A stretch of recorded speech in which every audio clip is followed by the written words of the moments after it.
They were trapped in the middle of a crowded town, streets jammed with terrified families, gunfire ripping through the market, and 200 enemy fighters closing in. The SEALs whispered their final prayer, "Dear God, save us."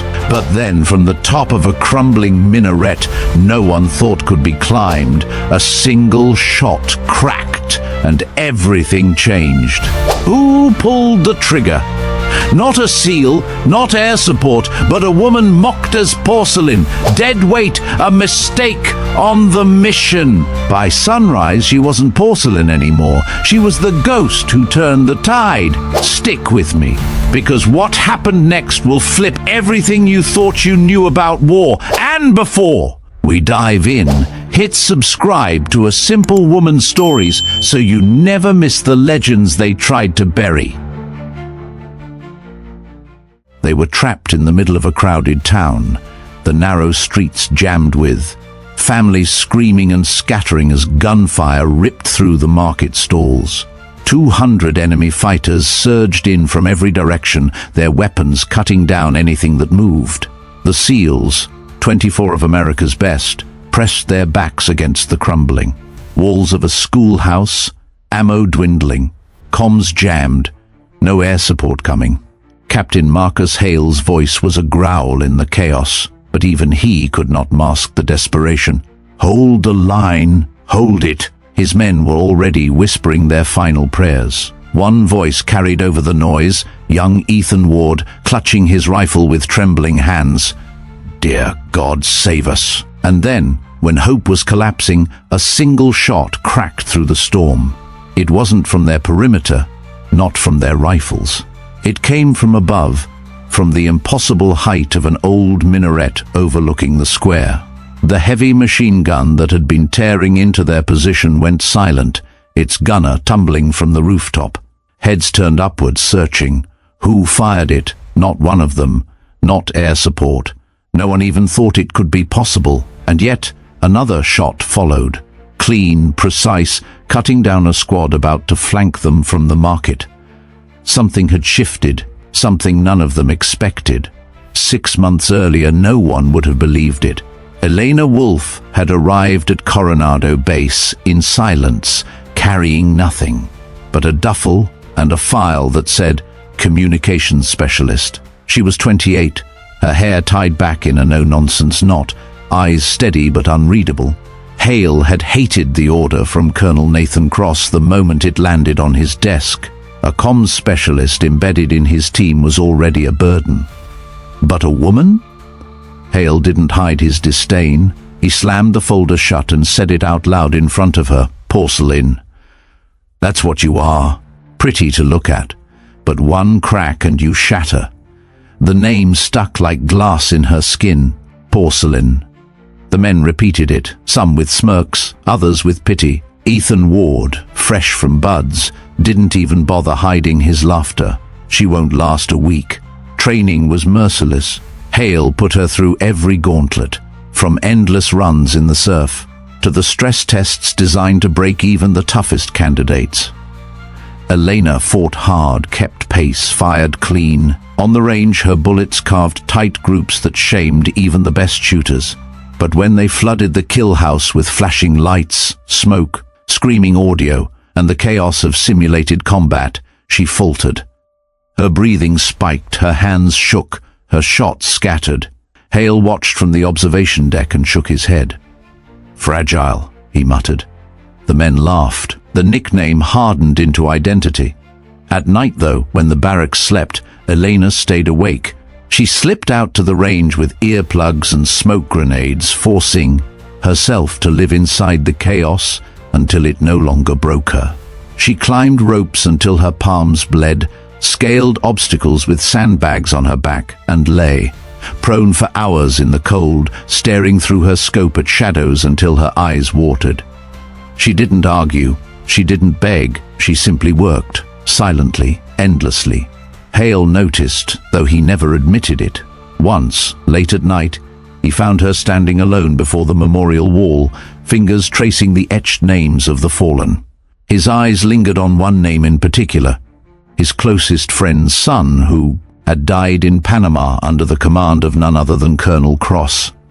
That scar still burned in Hale's chest. To him, Cross was the man who sacrificed soldiers for objectives, a man who would do it again without hesitation. Now, Cross had delivered Elena Wolfe to his team like another pawn on a chessboard. Hale's trust was gone before it began. The team carried that distrust overseas. Operation after operation, Elena was sidelined, given tasks that kept her out of sight. They mocked her when she stumbled under the weight of her gear, dismissed her when she offered tactical input, ignored her clean shooting scores. She bore it all, silent, porcelain, fragile, irrelevant, until the day everything broke. In the heart of the town, their mission was already unraveling. They had been told they were there to escort a nuclear scientist out of hostile territory.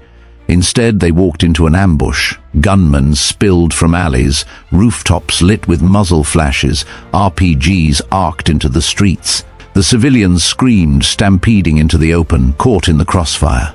The SEALs tried to hold formation, but it was collapsing. Every bullet they fired risked hitting a mother or child darting between stalls. The very rules that defined them, precision, discipline, were chains in this place. Hale cursed into his dead radio, demanding air support that wasn't coming. His men bled, one by one dragged back against walls, whispering their prayers. Ethan Ward whispered his again, louder this time, "Dear God, save us." And then it came, the shot that silenced the heavy gun on the roof, the shot that split the night, cutting through despair. Another followed, dropping a squad trying to breach the schoolhouse. Elena Wolfe had climbed the minaret, alone, unnoticed in the chaos, dragging the old barrette she had carried without explanation in her pack.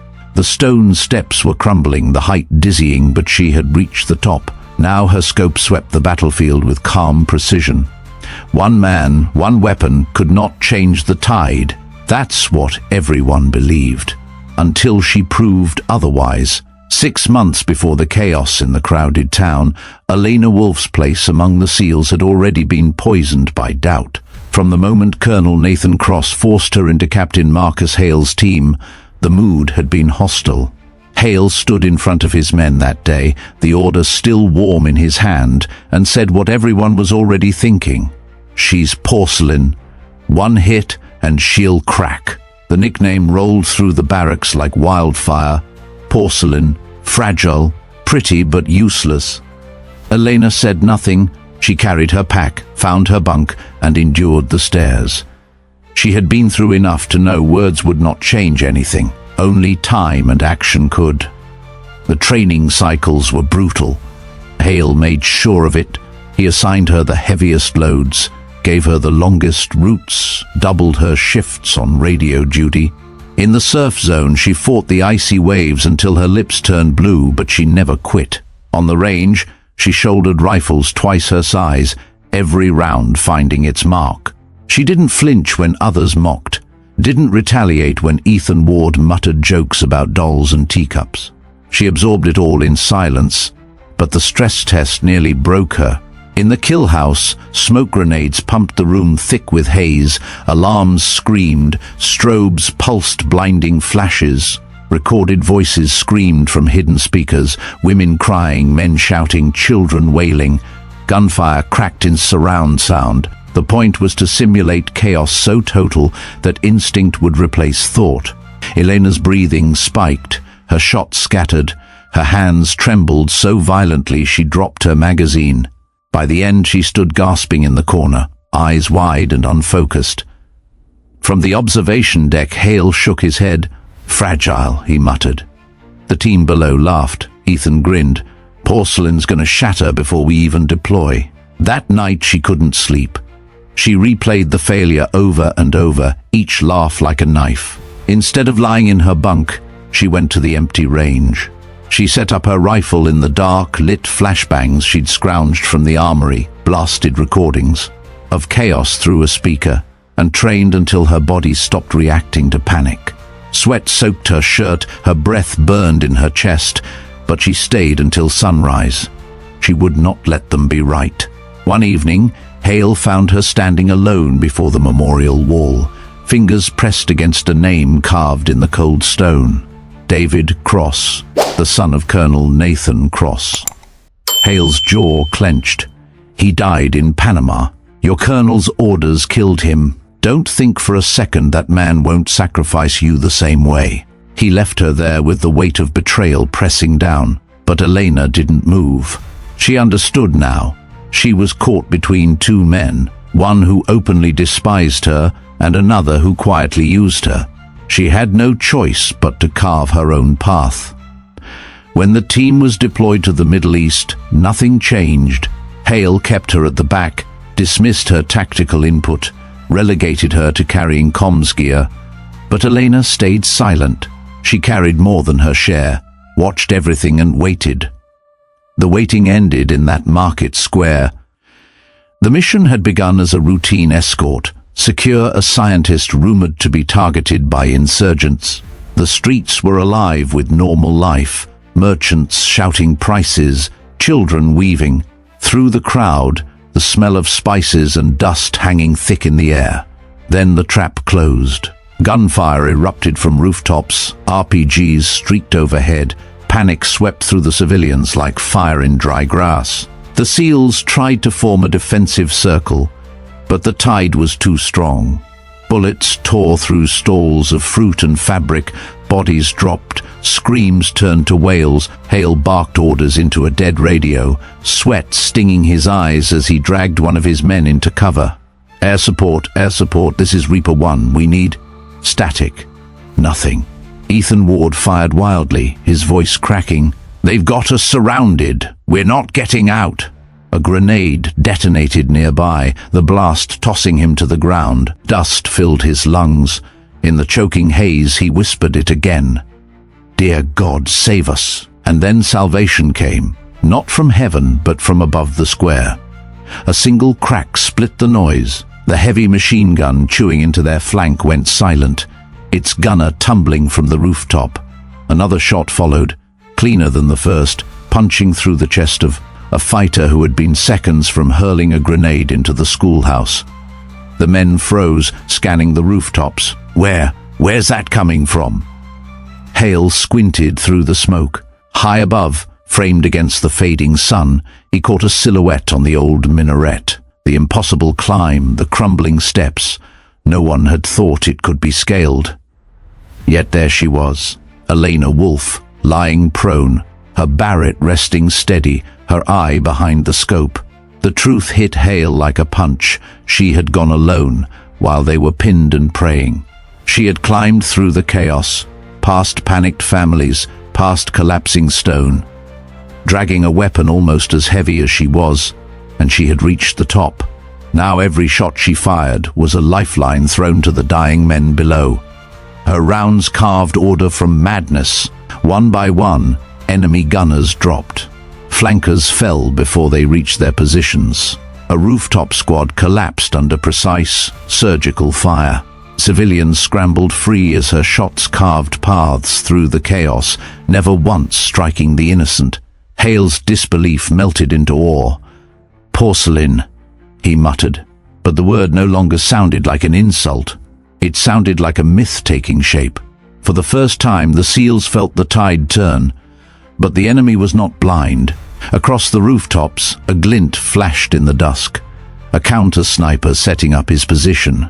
Not just any rifle, not just any fighter. Hale recognized the discipline in the movement, the way the barrel settled with surgical precision. This was no insurgent. This was a Spetsnaz-trained ghost of another war, here to match her shot for shot. Elena's breathing slowed, her finger resting lightly on the trigger. She had climbed into the storm, and now the storm had found her. The glint on the rooftop was unmistakable. Hale's stomach dropped the moment he saw it. This wasn't random fire, wasn't another spray of reckless rounds. This was deliberate, calculated, another sniper waiting for the opening shot, his gut clenched. Whoever it was, they were there for her. Through her scope, Elena had already spotted the shimmer of glass reflecting the setting sun, a rifle angled across a rooftop opposite her minaret, perfectly hidden in the chaos. She could almost feel his eyes behind the scope, trained on her heartbeat, measuring the rise and fall of her chest. The battle below roared on. Civilians screaming, SEALs pinned, insurgents circling. But up here, on the ridges of ancient stone, time slowed. Two ghosts locked sights across the ruins of the town. One woman, one man. Only one would walk away. She inhaled. The air tasted of dust and smoke, but beneath it subtle shifts spoke to her like old friends. The wind was crawling between the alleys, curling around corners, lifting heat from the fires below. She mapped it in her head, the invisible rivers and currents, while her finger rested lightly on the trigger. The first shot came from him. A sudden flash, a crack, and stone splintered inches from her scope. She didn't flinch. She rolled to her left, finding cover behind the broken wall of the minaret, counting the rhythm of his firing. Spetsnaz-trained, disciplined.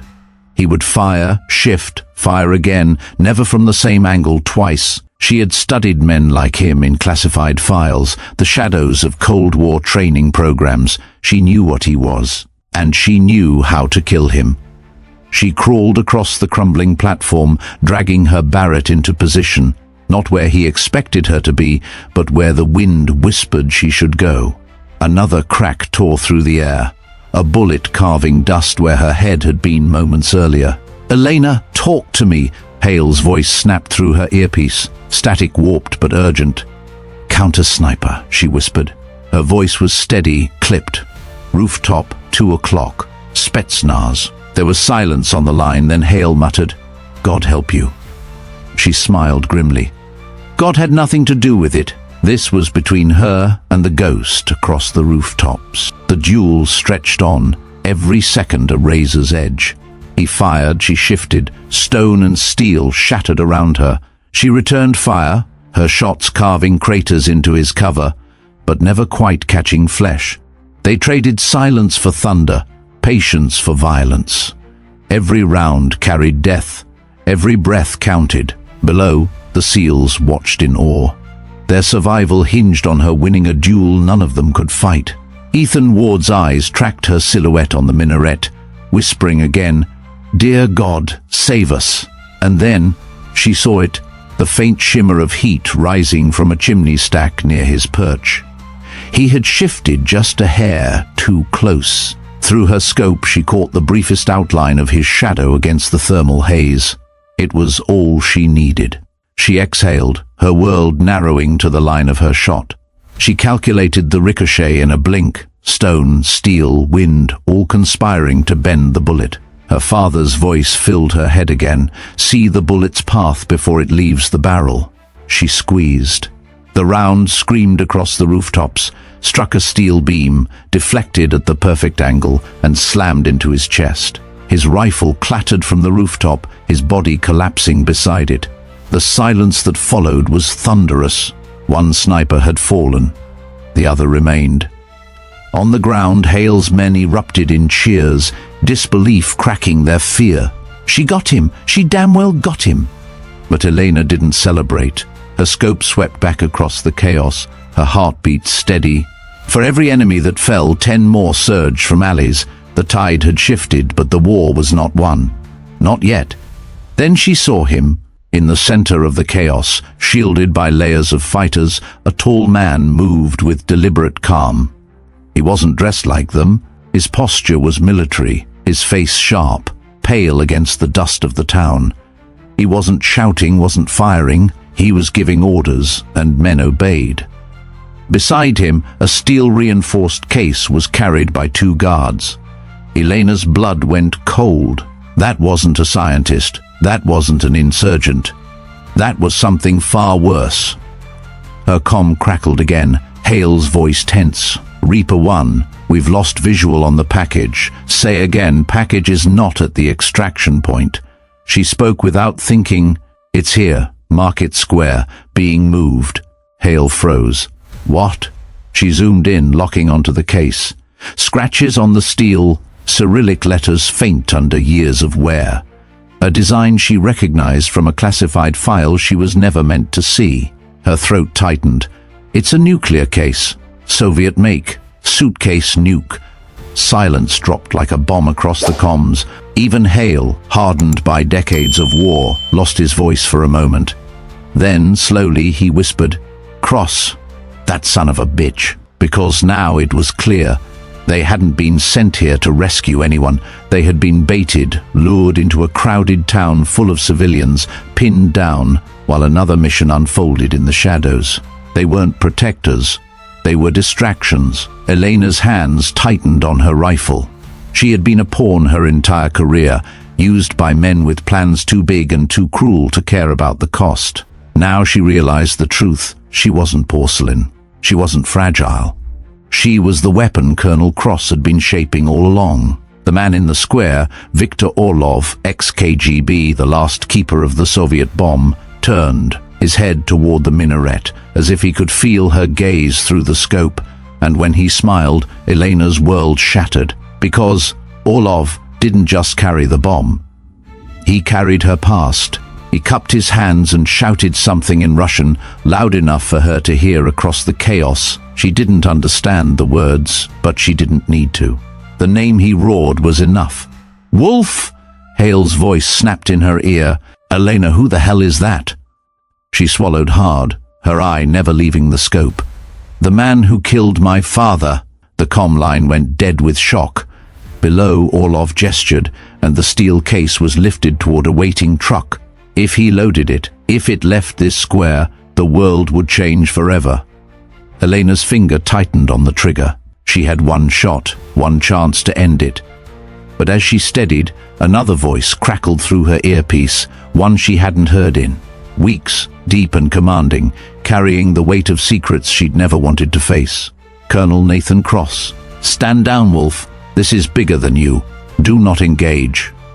Her breath caught in her throat. She glanced at the case, at the man who had taken her father from her, at the civilians still trapped in the square. Rage, grief, and clarity collided in her chest. She whispered, "No, sir," and squeezed the trigger. The round tore through the air, slamming into the guard carrying the case. The steel box dropped to the ground, clanging against stone. The square erupted in gunfire, chaos magnified tenfold. Orlov roared in fury, pointing directly at her perch. Fighters turned their weapons toward the minaret, the ancient stone shattering under the barrage. Hale's voice cracked through the storm. "Elena, get out of there. They'll level the tower." She ignored him, chambering another round. Orlov was running now, dragging the case toward the truck. Civilians screamed, scattering around him, shields of flesh in his escape. Elena's chest heaved. One wrong shot, one mistake, and she would kill the very people she had sworn to protect. Her eye steadied, her breath slowed. She exhaled. The story of Porcelain was gone. What remained was the silent sentinel on the ridge, the ghost the SEALs had prayed for. She fired again. The square dissolved into pandemonium. Elena's shot had knocked the nuclear case free, but it hadn't ended the nightmare. It had multiplied it. Fighters surged forward to retrieve the steel box, while terrified civilians scattered like waves in a storm. Gunfire rattled off the walls, RPGs streaked overhead, and the ancient minaret groaned under the relentless assault of bullets tearing chunks of stone from its base. Through her scope, Elena tracked Orlov. He was a phantom in the chaos, moving with calculated precision, shoving civilians aside, as if they were nothing more than obstacles. Every step he took drew him closer to the waiting truck, and every fiber of her body screamed to end him. But then her earpiece hissed alive again. "Colonel Nathan Cross. Wolfe, do not kill him. That's an order." Her finger froze on the trigger. She whispered back, "He murdered my father." Cross's voice cut like ice. "He's worth more alive than dead. You don't see the board." "I do. Obey me." She gritted her teeth, torn between rage and obedience. The SEALs below were fighting for their lives, pinned behind shattered walls, dragging the wounded through the tide of civilians. Hale's voice barked through the comms, raw and furious. "Ignore him, Wolfe. Take the shot." Her chest tightened, two voices pulling her apart. Cross, The man who had shaped her, who had used her, who might have orchestrated everything. Hale, the man who had doubted her, who now trusted her with everything. Her breath slowed, her finger pressed, but before she could fire, Orlov dove behind the truck, the steel case shoved inside. The engine roared to life. Her chance evaporated. "Damn it!" she spat, cycling the bolt. She tried again, but the angle was gone. Orlov vanished as the truck lurched forward, tires shrieking on cobblestone, barreling toward the northern gate. "Elena!" Hale's voice ripped through the comms. "He's getting away!" The decision was instant. She slung her rifle, sprinted down the crumbling stairwell of the minaret, boots hammering the stone. The tower shuddered with every impact of gunfire, dust choking the narrow stairwell. By the time she burst into the square, her lungs burned, but her eyes were locked on the truck vanishing into the maze of streets. "Ward!" Hale roared. "Get the civvies out!" "Reaper squad with me, we cut him off." The SEALs rallied, wounded or not, surging after their captain. The fight spilled into the arteries of the town, through alleys crammed with abandoned carts, across rooftops where women pulled children back into doorways. Elena sprinted at Hale's side, her rifle heavy but steady, her heart pounding with something sharper than adrenaline. Cross's voice was gone from her comms now, swallowed by static. Whether he had cut himself off or been jammed, she didn't know. But she knew one thing: this mission wasn't about his orders anymore. It was about her choice. The chase tore through the town. Orlov's fighters laid traps, IEDs disguised under rugs, gunmen firing from second-story windows, civilians shoved into the street as living shields. Elena's world narrowed to decisions made in fractions of seconds. One wrong shot, and innocent blood would stain her hands. But her bullets flew true, carving openings for Hale's men to push forward, every kill deliberate, every trigger pull precise. Finally, they cornered the truck near the old train station. Its engine had blown from a lucky RPG hit, flames licking at its hood, but Orlov wasn't finished. He dragged the steel case himself now, his face contorted with fury, his guards forming a desperate perimeter. Hale threw his men into cover. "We take him here. Wolfe, you've got overwatch." She climbed the wreckage of a collapsed market stall, dropped prone, and sighted in. Her reticle landed square on Orlov's chest. This time, there was no escape. And then he shouted across the battlefield, his voice thick with a Russian accent but clear enough.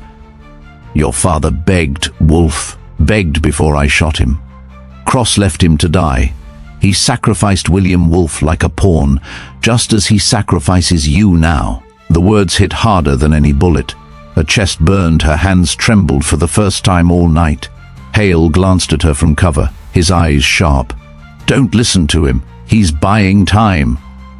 But doubt had already cracked her focus. Memories she had buried clawed to the surface. The funeral without a body, the whispers of betrayal, Cross's cold reassurance that her father had died a hero. She had believed him because she wanted to.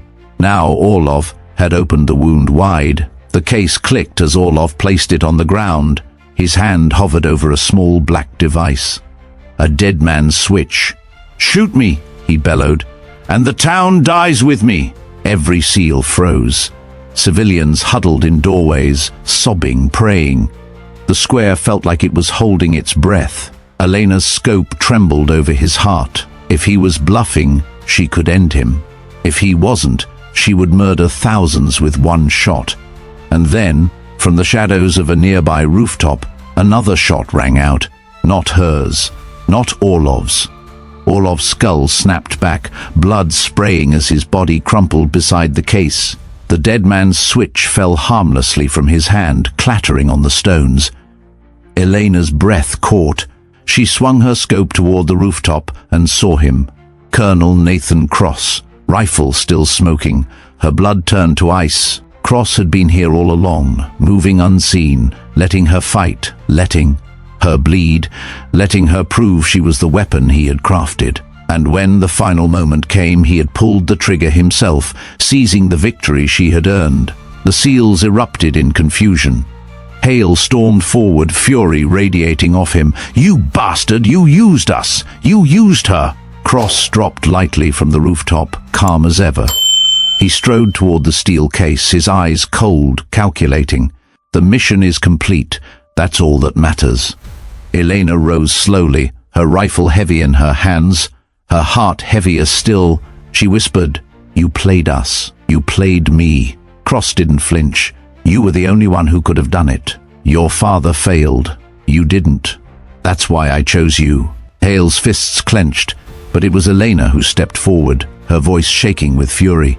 "I'm not your weapon." For the first time, Cross's mask cracked, a flicker of something between disdain and disappointment. "You'll always be what I made you." She stared at him, then at the steel case, then at the civilians trembling around them.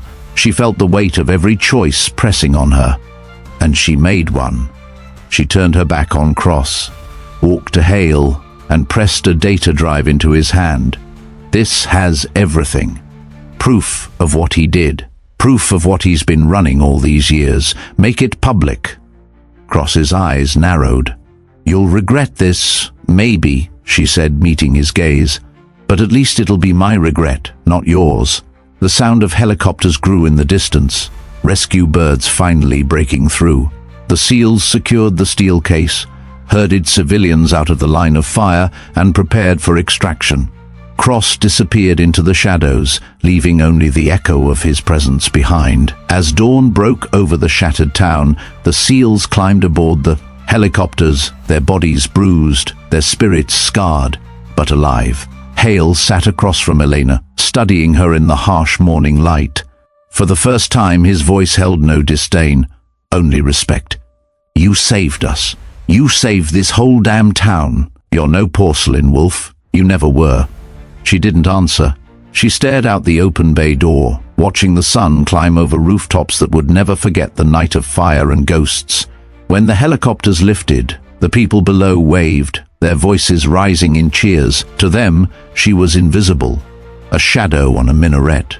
To the SEALs, she was something else entirely, the silent sentinel who had turned the tide. The legend spread faster than the dawn, in mess halls and barracks. Whispers grew. They called her the ghost of the town, the woman who faced 200 enemies alone, who fought a Spetsnaz sniper and won, who stopped a nuclear weapon in the heart of chaos. But to Elena Wolfe, the whispers meant nothing. She carried the truth in her chest, that she had been used, betrayed, but had chosen her own path. And that choice, fragile and heavy, was hers alone. The story didn't end there. Cross was still out there, somewhere, a shadow moving pieces on a board she could no longer ignore. Orlov was dead, but the suitcase nuke was only one of many relics still hidden in the world. The war was far from over, yet for now, as the helicopter carried her into the horizon, Elena closed her eyes and breathed. For the first time in years, the air didn't taste like orders, it tasted like freedom. And so, Elena Wolfe left that battlefield not as the porcelain figure they once mocked, but as the silent sentinel who turned the tide. Her story is a reminder that sometimes the most underestimated person is the one who carries everyone to safety. Thank you for staying with us through this journey. What do you think? Was Elena's choice to defy orders the moment that truly made her a legend, or was it the single shot that saved the SEALs in the square? We'd love to hear your thoughts in the comments below. If this story moved you, make sure to subscribe to A Simple Woman's Stories and ring the bell so you never miss the next tale. And don't stop here. On your screen right now are more incredible stories waiting for you. Pick one, keep watching, and continue the journey with us.